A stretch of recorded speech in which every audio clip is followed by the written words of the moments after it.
Although it is not a serious problem, but sometimes it becomes serious. When we try to take screenshot our login screen, we cannot. So today, in this video, you are going to learn how to resolve this issue.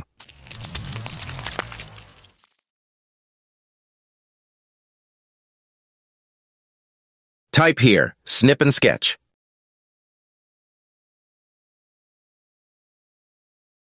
Open the application. Select the option of snip in 10 seconds. Your time has been start. Now lock your screen by holding Windows plus L button within 10 seconds.